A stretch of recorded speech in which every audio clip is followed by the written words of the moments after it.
Hello नमस्कार साथियों, जेके भाई कैलाशनाथ के यूट्यूब प्लेटफॉर्म पे आपका हार्दिक स्वागत एवं अभिनंदन है। अगर आप प्रतियोगी परीक्षा की तैयारी करें और बेहतरीन कंटेंट की राह में है तो ये क्लास आपके लिए रामबाण साबित हो, क्योंकि मैं कैलाशनाथ आज आपके बीच में 9 अक्टूबर 2025 की करंट अफेयर्स एमसीक्यू क्लास लेके आए, जो आपकी आगामी परीक्षा के लिए अति महत्वपूर्ण रहेगी। तो क्लास को शुरू करने से पहले एक बार क्लास को ज़्यादा से ज़्यादा शेयर व अपने जेके भाई कैलाशनाथ के यूट्यूब प्लेटफॉर्म को सब्सक्राइब कर दे, ताकि और भी आने वाली क्लासेस सबसे पहले आपको मिले। बिना देरी किए हुए क्लास को शुरू करते हैं। देखते हैं आज का पहला प्रश्न।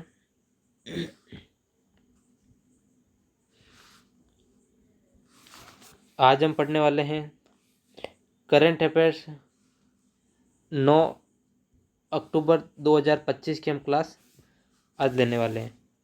तो देखते हैं आज का पहला प्रश्न।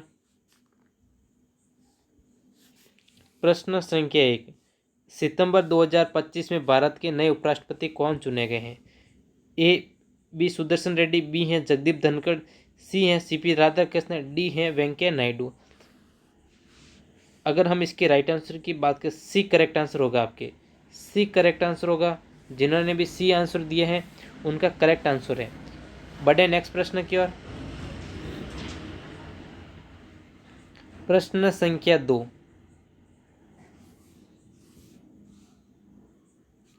प्रश्न संख्या 2, हाल ही में भारत के किन दो जलाशयों को रामसर स्थल का दर्जा मिला? किसका रामसर स्थल का दर्जा मिला है? दो जलाशयों को कितने? दो जलाशय की बात करें तो दो जलाशय कौन देखते? ए है सिलिका झील बेम्बनाड, बी है गोकुल जलाशय और उदयपुर झील, सी है केवलादेव और पोंग झील, डी है लोकतक झील और दीपोर झील। जिनको भी राइट आंसर आ रहा है वो कमेंट करें। अगर हम इसके राइट आंसर की बात करें तो आपकी बी करेक्ट आंसर होगा। जिन्होंने भी बी आंसर दिया है उनका करेक्ट आंसर होगा गोकुल जलाशय और उदयपुर झील। आपको याद रखना है।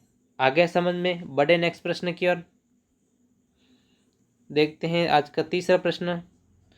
प्रश्न संख्या 3, कौन सा अंतर्राष्ट्रीय खेल आयोजन 30 सितंबर 2025 से भारत से प्रारंभ हुआ है? कब से?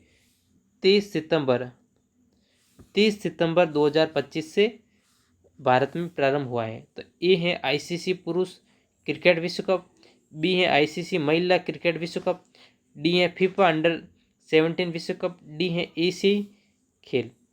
जिनको भी राइट आंसर आ रहा है वो कमेंट करें। तो हम इसके राइट आंसर की बात करें तो आपके बी करेक्ट आंसर होगा। जिन्होंने भी बी आंसर दिया है उनका करेक्ट आंसर है बी करेक्ट आंसर होगा। आगे समझ में। बढ़े नेक्स्ट प्रश्न की ओर। प्रश्न संख्या 4, भारत में हाल ही में पेश किए गए संविधान 130 संशोधन विधेयक 2025 का उद्देश्य क्या है? जो भारत के अंदर जो संविधान जो संविधान के अंदर जो 130 संशोधन हुआ ना, उस विधेयक के अंदर उस विधेयक का उद्देश्य क्या है? तो ए है मतदान आयु 16 वर्ष करना, या बी है प्रधानमंत्री मुख्यमंत्री मंत्री को 30 दिन की हिरासत पर पद से हटाना, सी है समान नागरिक संहिता लागू करना, डी है कुछ राज्यों को विशेष दर्जा देना।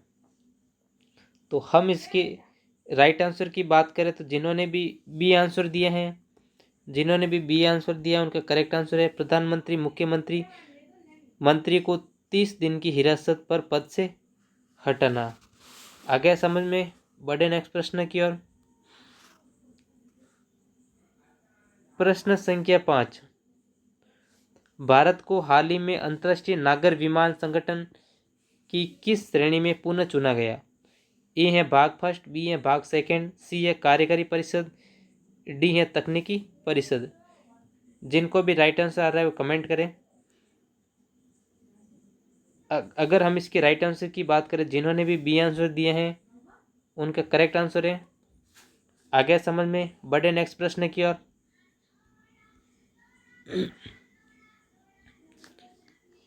प्रश्न संख्या 6, भारत ने किस स्थिति से यूपीआई यूनिफाइड पेमेंट इंटरफेस में बायोमेट्रिक प्रमाणीकरण उदाहरण स्वरूप फेस या फिंगरप्रिंट लागू करने का निर्णय लिया है? ए है 5 अक्टूबर 2025, बी है 8 अक्टूबर 2025, सी है 15 अक्टूबर 2025, डी है 1 नवंबर 2025। जिनको भी राइट आंसर है वो कमेंट करें। अगर हम इसके राइट आंसर की बात करें तो जिन्होंने भी बी आंसर दिए हैं उनका करेक्ट आंसर है बी, आपको याद रखना है। आगे समझ में, बढ़े नेक्स्ट प्रश्न की ओर। प्रश्न संख्या 7, भारत और चीन के बीच कितने वर्षों बाद प्रत्यक्ष उड़ानें फिर से शुरू होने जा रही है? तो ए है 3 वर्ष, बी है 5 वर्ष, सी है 7 वर्ष, डी है 10 वर्ष। जिनको भी राइट आंसर आ रहा है वो कमेंट करें। अगर हम इसके राइट आंसर की बात करें तो जिन्होंने भी बी आंसर दिया है उनका करेक्ट आंसर होगा 5 वर्ष, आपको याद रखना है। आगे समझ में,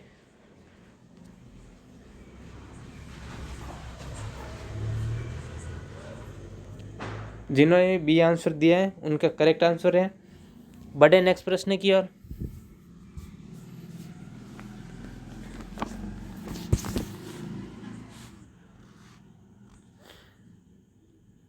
प्रश्न संख्या 8, इंद्र 2025 नामक सैन्य अभ्यास भारत में कहाँ हो रहा है? तो ए है जैसलमेर, बी है बीकानेर, सी है जोधपुर, डी है उदयपुर। जिनको भी राइट आंसर आ रहा है कमेंट करें।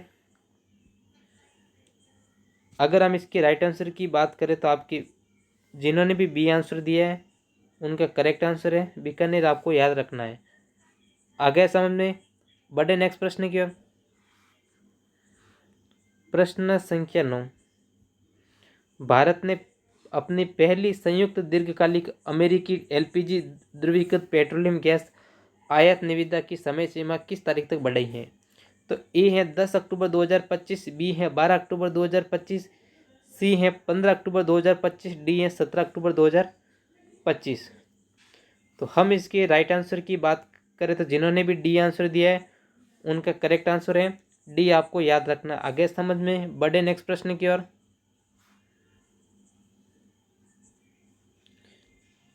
प्रश्न संख्या 10, भारत के किस अधिनियम में 2025 में संशोधन किया गया है जिससे वप संपत्तियों के प्रबंधन पर पारदर्शिता बढ़ाने का दावा किया है? ए है हिंदू विधि संशोधन अधिनियम, बी है वप संशोधन अधिनियम, सी है मुस्लिम पर्सनल लॉ संशोधन अधिनियम, डी है नवाज धार्मिक ट्रस्ट अधिनियम। जिनको भी राइट आंसर है कमेंट करें। अगर हम इसके राइट आंसर की बात करें तो जिन्होंने भी बी आंसर दिए हैं उनका करेक्ट आंसर है। आगे समझ में, बढ़े नेक्स्ट प्रश्न की ओर। तो आज इतने प्रश्न थे। आज हमने 9 अक्टूबर 2025 की करंट अफेयर्स की क्लास ली जिसमें हमने 10 प्रश्न किए हैं। आपको कमेंट बॉक्स में बताना है कि आपके कितने राइट हुए। अगर क्लास बढ़िया लगी हो तो एक सुंदर सा कमेंट छापना और क्लास को ज़्यादा से ज़्यादा शेयर करना और अपने channel JK by Kailashnath YouTube platform को सब्सक्राइब करना ताकि और भी आने वाली क्लासेस सबसे पहले आपको मिले। अगर आपका किसी भी तरह का कोई डाउट है, सवाल है तो आप हमसे इंस्टाग्राम पे जुड़ सकते हैं। ऑफिशियल अकाउंट योगी नाम से हमारी इंस्टाग्राम आईडी है जिसकी मैं लिंक अपने क्लास के डिस्क्रिप्शन में पड़ी है, वहाँ से आप फॉलो कर सकते हो। आज के लिए इतना ही। बाय बाय, जय हिंद, जय भारत। मिलते हैं कल नेक्स्ट क्लास में।